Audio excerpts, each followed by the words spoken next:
And now our first speaker today is Professor James Riley.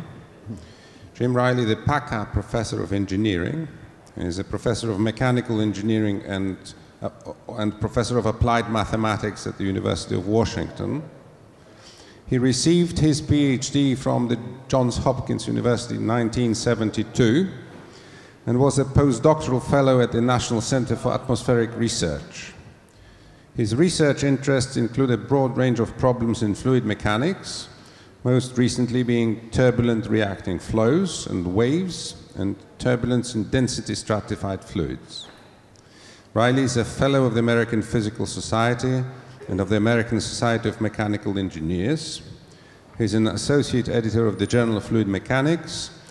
He's a member of the editorial committee for the Annual Review of Fluid Mechanics, and is also an associate editor of the Applied Mechanics Reviews and of the Journal of Turbulence. And he will lecture on Stanley Corrsin.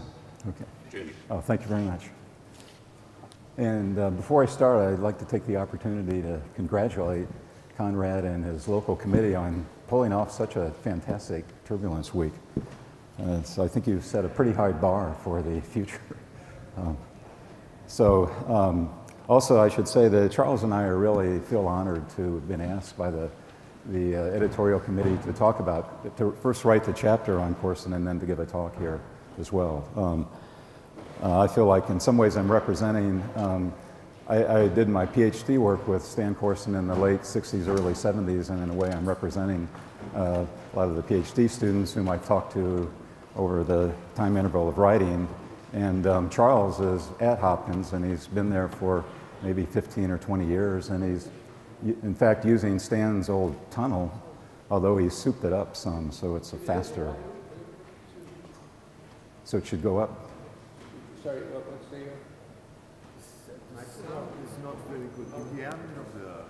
Can we turn it up? In the back. In the back. It's not very good. Thanks, thanks. So it would be better if people move down. Turn off. Yeah, okay. Or talk much. Is it too loud or too low? Too low. You would like louder.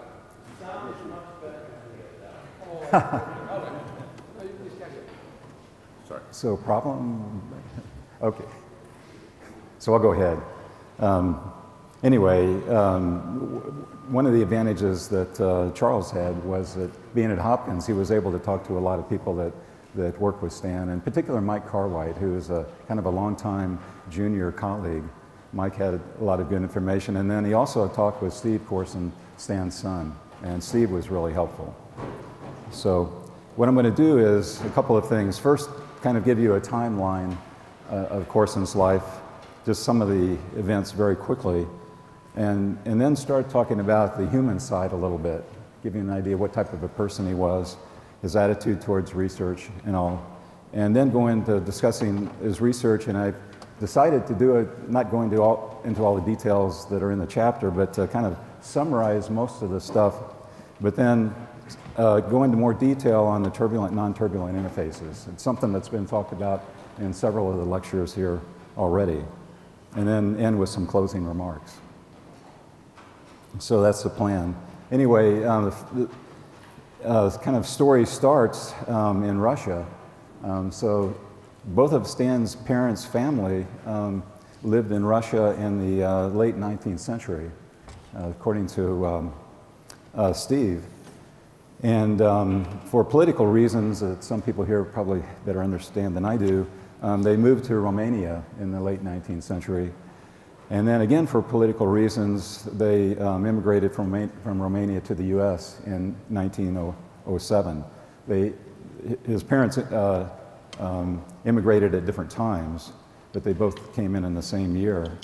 They settled in Philadelphia, that people probably know. It's a large city on the east coast of the US, and that's where Stan grew up. He was born in 1920, grew up and went through college in Philadelphia. And I might mention that early part of the 20th century, there was a lot of immigration into the US from both Eastern and Western Europe. And so it wasn't, in a way, Stan was kind of a typical American, and the son of immigrants, and parents working very hard to get them through school, and then him doing very well. So he went to Penn, University of Pennsylvania, which is in Philadelphia, graduated in 1940. That means he graduated in 20 years, and that's 2 years sooner than normal. So he actually skipped 2 grades. So he was a very good student. And he had a lot of honors, and when he graduated, he was immediately recruited at Caltech and by Clark Millikan and von Karman. And so he decided to go there, and it turns out that a couple years before that, Hans Liebmann had just graduated from Zurich and was brought to Caltech by the same people, and Stan became Hans's first PhD student.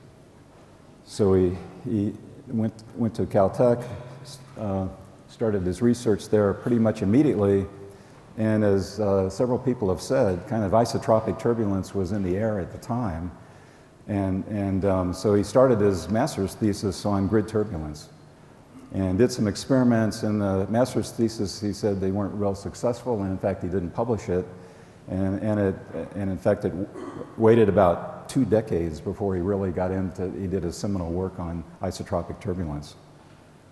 So then he went immediately into his PhD.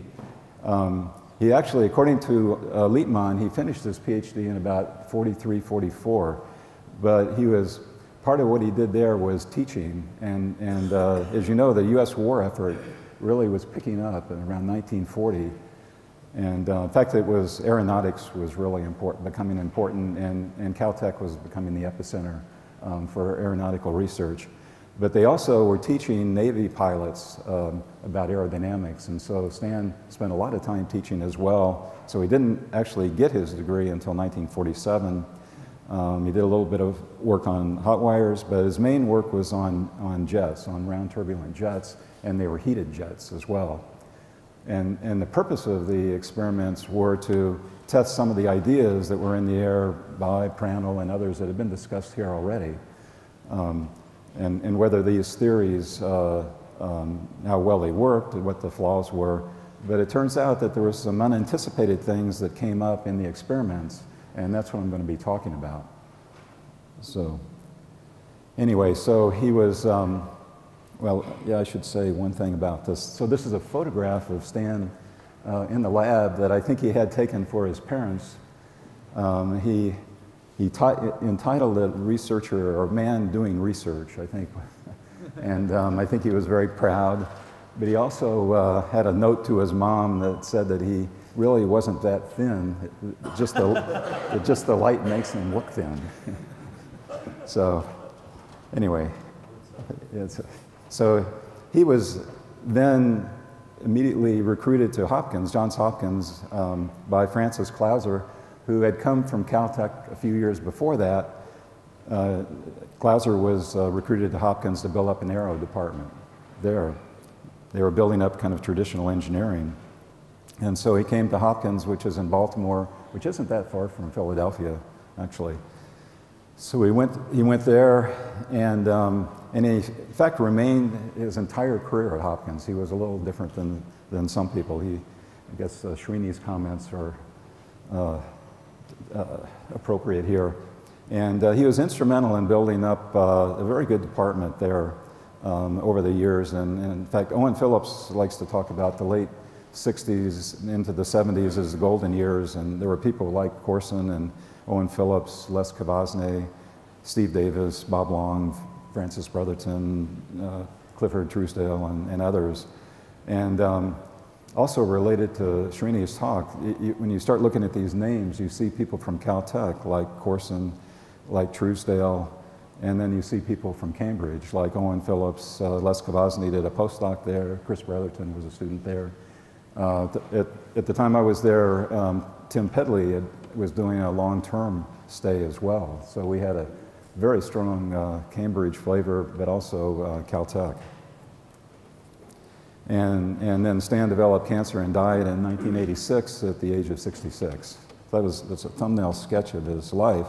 He obtained many awards, and I'm not going to go through them, but he was a member of the National Academy and a fellow of a number of societies, and also had a professorship at Hopkins. So anyway, now a little bit about him as a person or a human. And the first question is in regard to his attitude towards research, which again fits a little bit into Srini's talk on Taylor.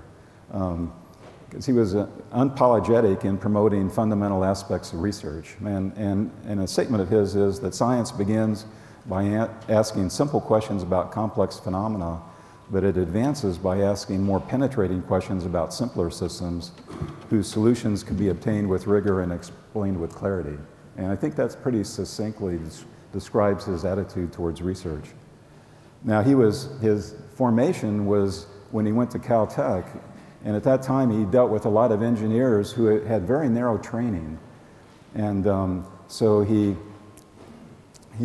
became kind of deplored education that mainly deals with relevance. So he felt that there was too much emphasis on relevance and that there was need for broad education so that when the students came out, they could do one problem but then go on to another and another.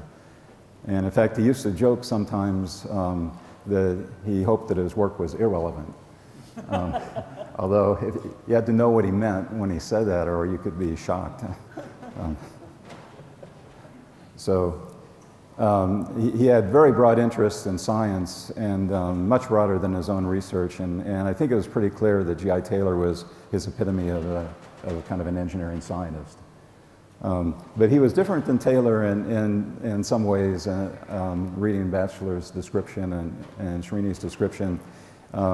He wasn't afraid at all to vigorously discuss politics, philosophy, anything that you wanted to talk about. And if you argue with him, you have to have a pretty good knowledge because he knew what he was talking about. And there were coffees every day at Hopkins where there was a lot of discussion of politics, of science and all. And it became kind of a famous coffee, and probably anybody here that visited the time Corrsin was there was asked to come. And anyway, he definitely wasn't afraid to talk about his opinions. Now, he also, though, he was an idealist, kind of believing in truth and beauty.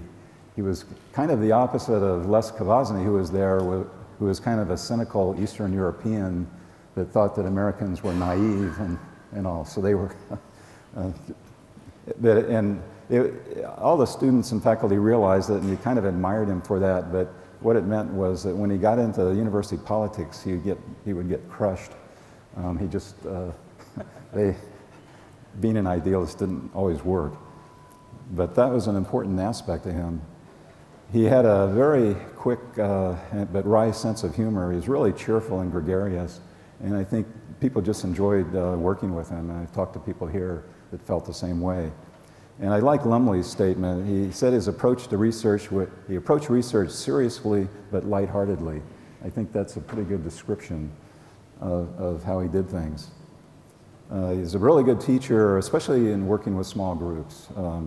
And so he attracted a lot of students. I think he had about 25 PhDs, a lot of postdocs, a lot of visitors. And I think over the time I was there, almost anybody important in fluid mechanics had passed through there to talk to him, and some spent a long time visiting. Of course, they also would talk to Owen Phillips, or they were invited by other people as well.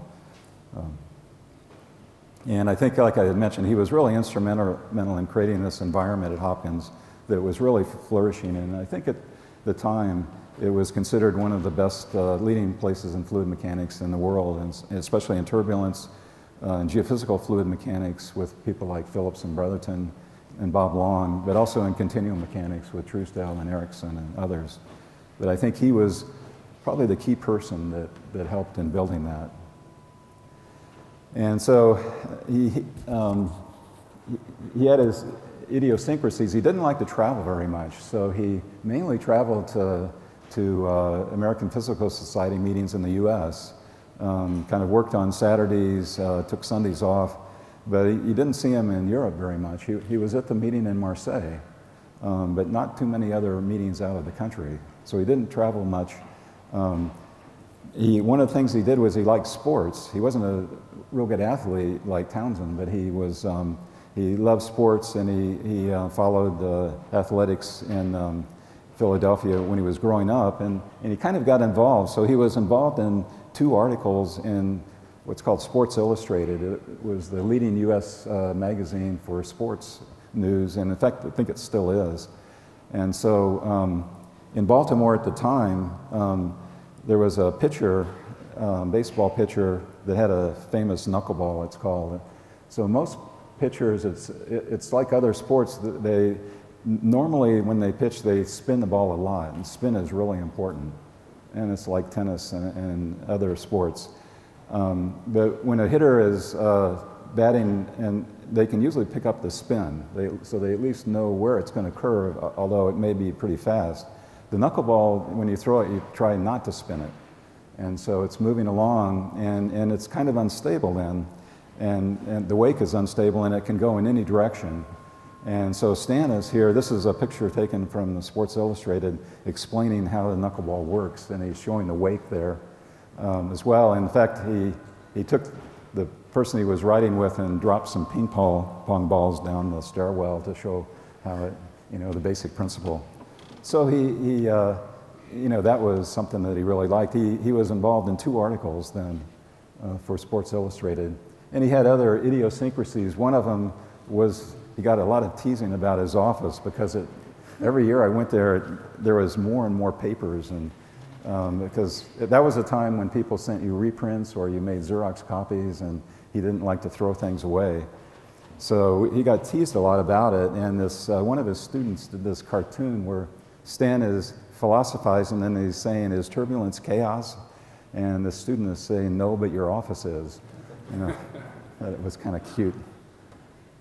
But anyway, what I want to do now is give you just a thumbnail sketch of the research he was involved in. It's hard to figure out how to divide it up into different ways, but I'll try doing it this way. And I'll start out with Scalar Fields. He spent a lot of time from his thesis, from the work on the heated jet onward, in dealing with scalar fields. And I think everybody knows of his work on the spectrum, the inertial convective subrange that he and Obakov had done independently.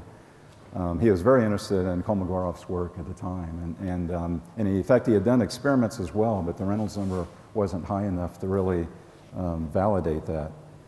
He was really interested in Taylor's work, and so I think he's one of the only ones that tried to test Taylor's theory of diffusion by continuous movements. I didn't write that out properly. So he did 2 sets of experiments. One when he went to Hopkins with Mahinder Uberoi when he first went, but later on, after he and Kompolo had done the isotropic turbulence case where they had the velocity field pinned down really well, he redid that with Joe Schlein. Now, he also extended Taylor's theory, I think, in an important way. This is very popular for instance, in oceanography, because I think everyone knows that the basic theory says that the mean squared dispersion, or this x1 squared, would asymptotically go proportional to time. But when you put shear on, then what happens is it diffuses in the direction of the shear, and then the shear stretches it out. And so then the dispersion goes up dramatically. It goes as time cubed. So you get much stronger dispersion that way. And in fact, then he tested this out once he did his shear flow experiments.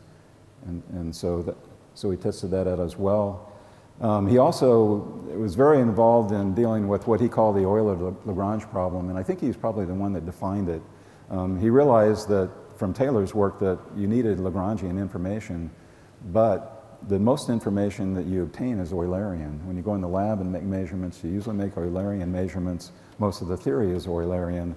And so he tried to relate the two, and in fact he developed an exact expression for the Lagrangian velocity autocorrelation function in terms of a two-time conditional Eulerian velocity autocorrelation with the Lagrangian probability density, but it was not a usable one. Now, he made some approximations to that people have used. So we worked on that. Another topic he got into a lot was the geometry of turbulence. He looked at the geometry of the small scales. And he also was interested in in the growth of surfaces. He realized it in his days at Caltech that that was important. So he made estimates of how fast fluid lines would grow and also fluid surfaces as well. And then he did what I'll be talking about in a minute about turbulent, non-turbulent intermittency and unconfined flows. Now regarding fluid material lines, he developed a theory, although Batchelor and then Steve Orzag had earlier theories of that. But he also did experiments with Mike Carwhite, and I think a lot of people have seen this photograph, where he had a water tunnel. He generated somewhat homogeneous isotropic turbulence, and then he used a hydrogen bubble technique to generate lines and then watch the lines grow downstream. Unfortunately, he was only able to look at the early to intermediate times. He would have liked to have gone farther down, but his water tunnel didn't go that far. Now the other thing though that's important, and I think it's been used some, but I think it could be used more in chemically reacting flows, is that he developed the theory for a material surface area in terms of a pattern of lines that cross the surface. Some people are working with this some, but I think there's a lot more that can be done with it.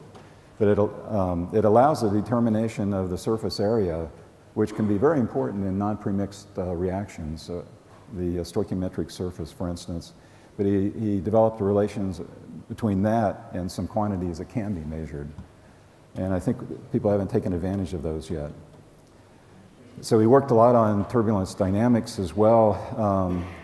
As we saw yesterday in Ivan's talk, there was a lot of interest in isotropic turbulence, and in about the same time as Townsend, he established the fact that if you look at a turbulent jet, and on the center line, that the flow was consistent with the ideas of isotropy.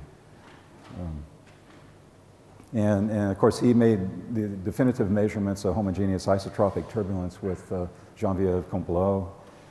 He also made definitive measurements of homogeneous shear flow turbulence, and both of these are used a lot in modeling as well as in trying to understand turbulence.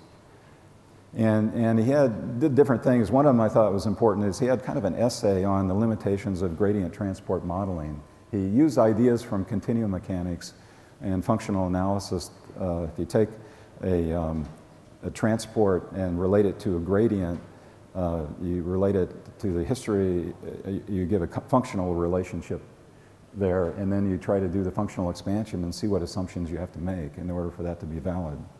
And I think it's useful to give an idea of when you expect those ideas to work.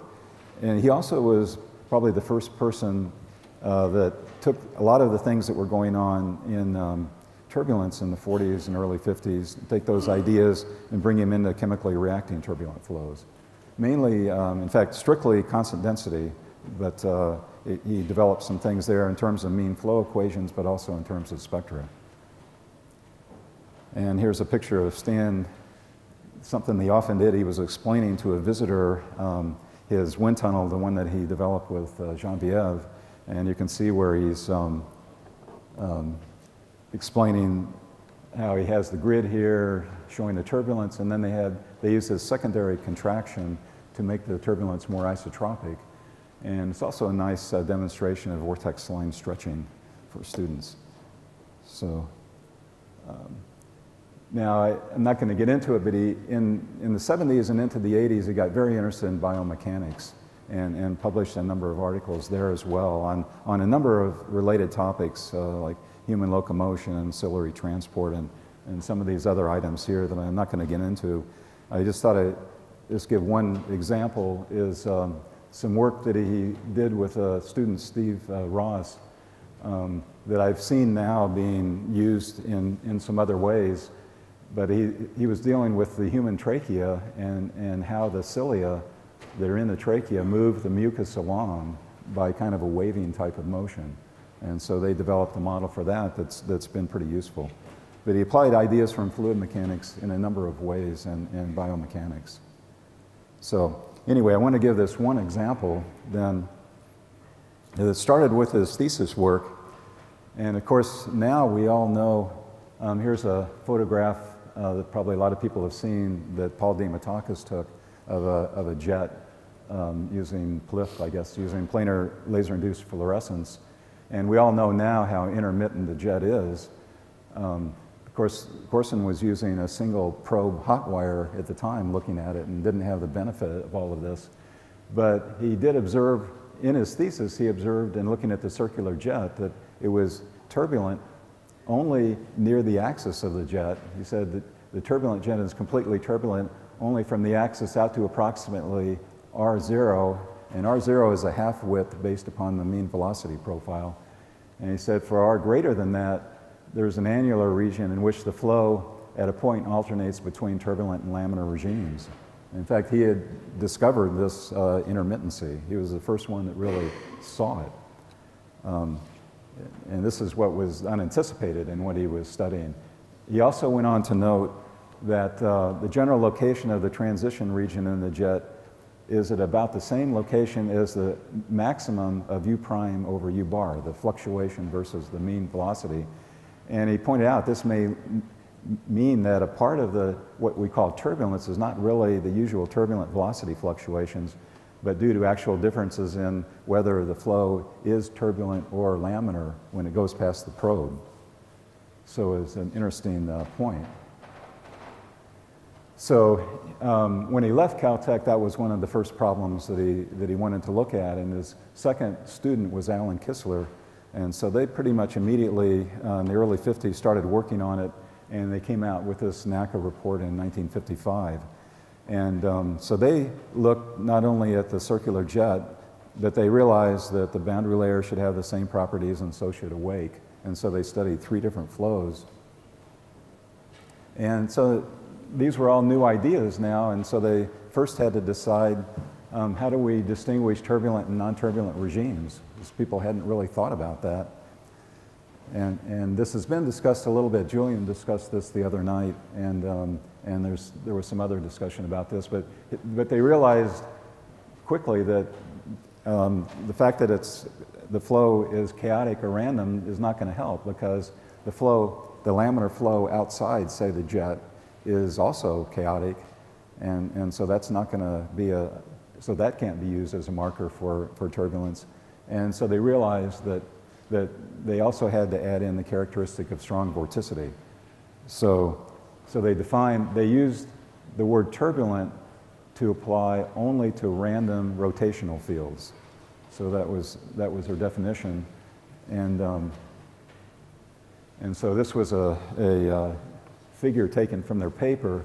So you can think of this maybe as a jet going from left to right, and there's a turbulent region here, and then there's a laminar or potential flow laminar region outside of it, and then a sublayer in between.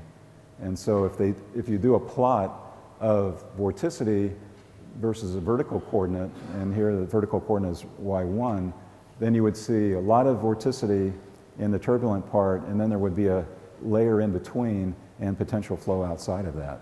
So that's the picture they had. Now, then next you ask, well, how does this turbulent region grow or propagate?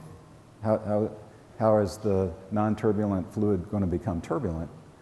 And they realized that it can only propagate by you can only have fluid become turbulent by direct contact, because the random vorticity field can propagate only by direct contact as opposed to action at a distance, because rotation can be transmitted to irrotational flow only through direct viscous shearing action.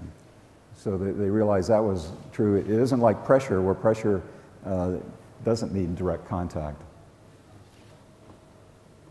And one of the things they noted from that was that this assures that the turbulent front will always be a continuous surface. There will never be any islands of turbulence outside in the free stream that's disconnected from the main body of turbulent fluid. So it disallowed that. Yeah. So now we come to an issue that was discussed a little bit yesterday. So now, how thick is this layer separating the turbulent and the non-turbulent regimes? And they call that the Laminar Superlayer. And so on one side of the Laminar Superlayer in the turbulent region, you have this strong vorticity field that's being amplified by stretching and all. And then on the other side, you have this potential flow. And in between there's a superlayer that's characterized by the viscous diffusion of vorticity. Now they argued from kind of physical mathematical arguments that the thickness of the layer is the Kolmogorov scale. And I think this is one point where I probably disagree. I think it's probably a Taylor scale because it's a diffusion-dominated process, and I think the Taylor scale is probably more appropriate, but I think that's to be determined. It's kind of an open issue. Now the fourth thing, though, is now they know there's intermittency.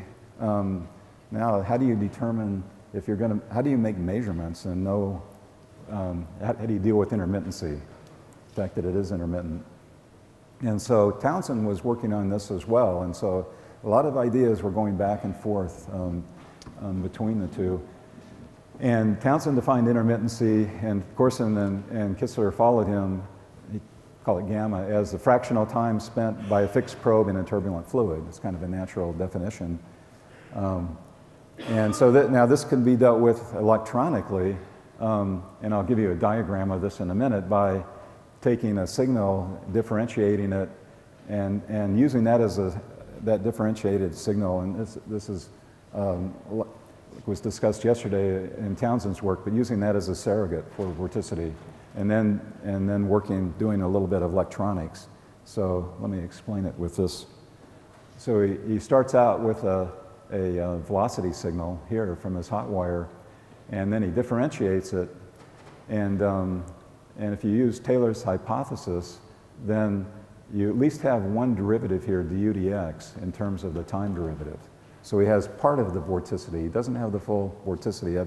That remained to where you use X wires and other things to get the full vorticity. But then the idea is you take this signal that's up here, and you can see there's some kind of intermittency in it, and then you start working with the signal. You smooth it here, then you rectify it, you smooth it again, clip it, and then you have to start. Now it gets a bit subjective. You have to bring in a discriminator here to decide when it's turbulent and when it's not. And what he did, and once you set the discriminator, then you essentially have off-on. You have turbulent, non-turbulent. And so what he did was, to test the discriminator out, he actually used photographs of the oscilloscope. So he had the actual signal on the oscilloscope, and then he had what came out of his electronic signal. And he knew, to some extent, intuitively what was turbulent, and he tried then to set his discriminator so that the output from the electronics were the same thing. But as you get into conditional sampling, there is some subjectivity. So now he's got that, and so what quantities do you work with? So say here's the turbulent jet again. Well, a convenient quantity to work with, I'll call it capital Y here. So here's the turbulent region and the non-turbulent region, and capital Y is the instantaneous location of the front between the turbulent and non-turbulent fluid. So the line I've drawn there is that superlayer. So that's an important quantity. Gamma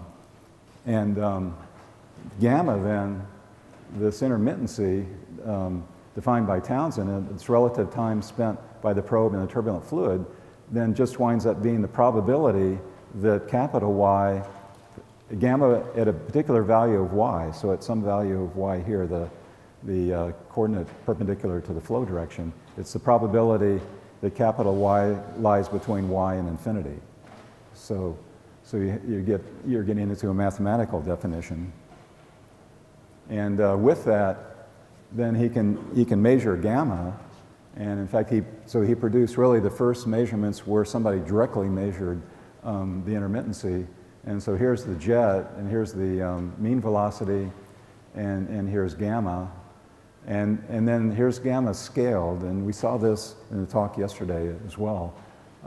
One of the things I thought was interesting is in his thesis paper, he mentioned that there was almost no intermittency out to the half width of the jet. Well, the half width of the jet is about right here, and when you go up and look at gamma there, it's almost 1. So he was close in the comments he made on his thesis.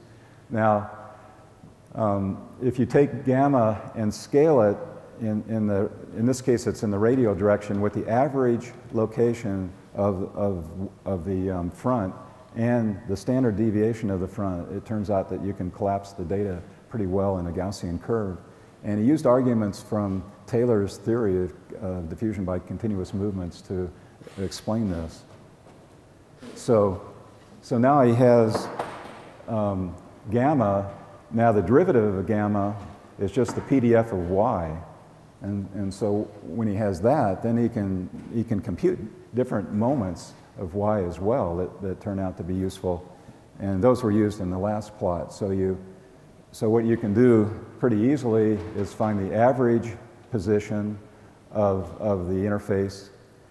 So I can go downstream at some location of the jet and then find the average location of the interface. I can also find the root mean square deviation from the average as well down here. So once I get this intermittency, then I can get the PDF, and then I can get these quantities as well. And so that's what he did. And here's what they look like. They're not unexpected. So this curve right in the middle here is the half width of the jet. And it was well known that that grows linearly. That's one of the properties of an axisymmetric jet. Well, if you do dimensional analysis, you'd figure that these other quantities would also go linearly, and that's the case. So the average distance out to, now it's r instead of y, the average distance out to that, it's greater by almost a factor of 2 than the half width, but it also grows linearly. And then the width of this region of intermittency, sigma, also grows linearly, but at about half of the half width of the jet. So we established that for the first time. And in fact, for all of the flows that he was studying. And so all three of these, the kind of the width of the intermittency region, the half width of the jet, and then the average location of the intermittency region for the jet were all proportional to x. And then he found similar relations, or similarly appropriate relations, for the plane wake and the boundary layer.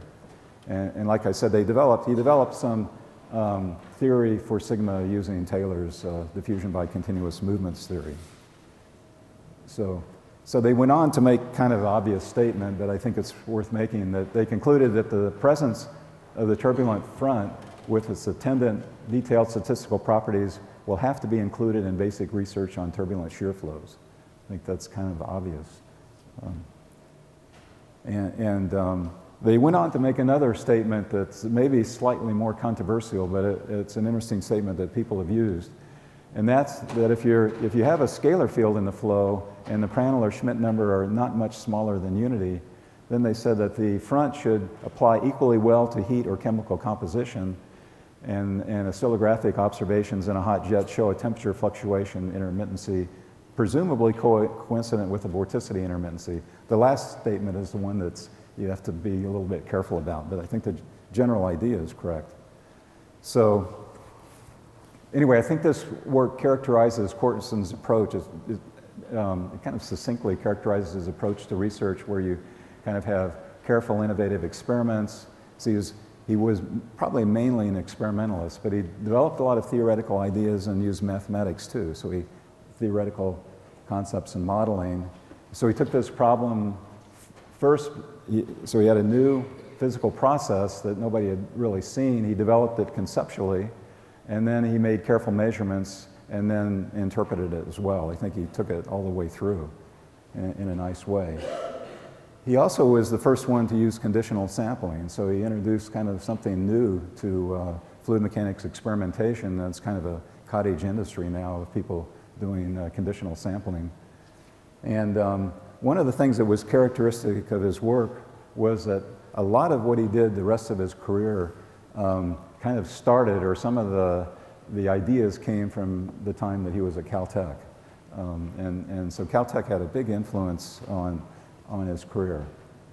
So for a couple of final remarks. So his career started in this golden age of aeronautics at Caltech, and like I said, there's a lot of ideas in the air that were new from Kolmogorov and Taylor and von Karman and others. And like I just said, it really influenced his career. Okay. And I think he had major contributions in a number of areas, from mixing and dispersion to chemical reaction, geometry, dynamics, experimental methods. And I think his legacy is not only in his research, though, but also in the people with whom he interacted and influenced. I think that last point is important.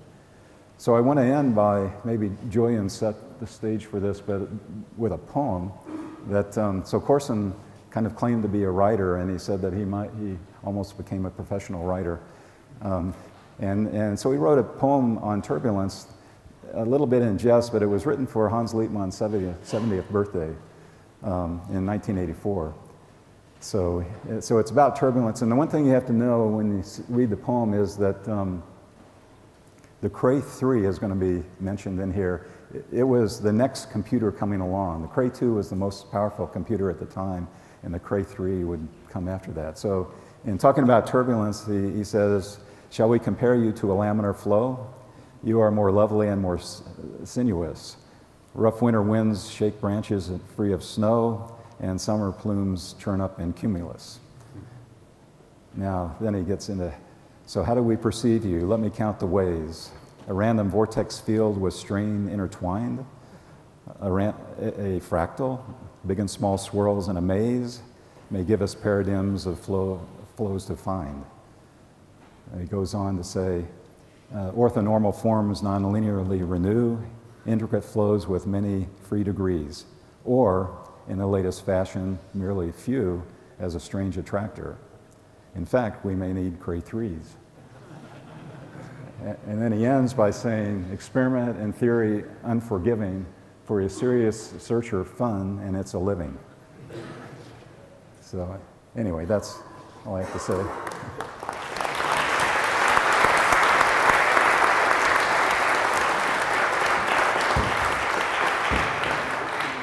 Thank you. Thank you very much indeed. The stranger attractor, I think, is natural in poetry, but orthonormal forms are really new to me. Any questions? I just want to make a remark how close his thinking was to that of Landau, because Landau tried to stress to Kolmogorov that it's vorticity which is important. It's not enough to have fluctuating component. It's very clearly in 1944 edition that turbulent region is vorticity. It's rotational. And so you need to have boundary between this and that. Exactly. It's remarkably close. Okay.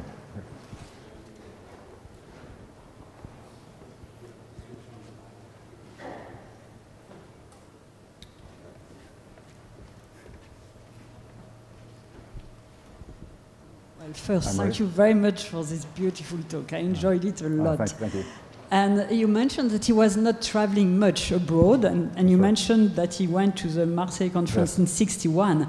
And it's very interesting to notice that, we just checked that recently, that Geneviève Comte-Bello, she was not at the '61 Marseille conference, but the week after, she came to the EMST, because it's in the Golden Book. There is a book where visitors sign, and there is evidence that that's where they met for the first time, which means probably Corrsin stayed 1 week further, and then Geneviève came at that time, and that's where they made the contact.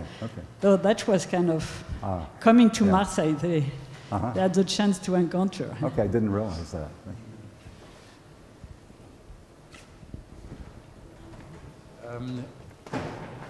There was indeed a very strong connection between Cambridge and Johns Hopkins, and I also was privileged to visit Johns Hopkins in 1965, the last 3 months of the year, and it was just when Geneviève Comte-Bello had spent a year, perhaps even 2, at Johns Hopkins with Stan Corrsin, and in fact, as she left, I took over her flat, her apartment, and her television set. And I spent a wonderful 3 months there with Stan. He was an extremely, I don't know, communicative, and he had this wonderful sense of humor, which pervaded the whole group. I think that's right. Except for Clifford Truesdell. I think there were problems there. That's right. Exactly. So I was following up on the other comment. I was very surprised in the talk on Osborne-Reynolds that the terms vorticity and vortex were absent, even though Helmholtz had defined the terms back in 1858. And it was interesting that it took until the mid-50s for people to think that vorticity was really a necessary part of the definition of turbulence. So that was, and that it came through studying jet flow is quite natural when you think about it. And he had the advantage of hot wire, you know, early on seeing these signals as well, so they probably helped him. But that's a good point.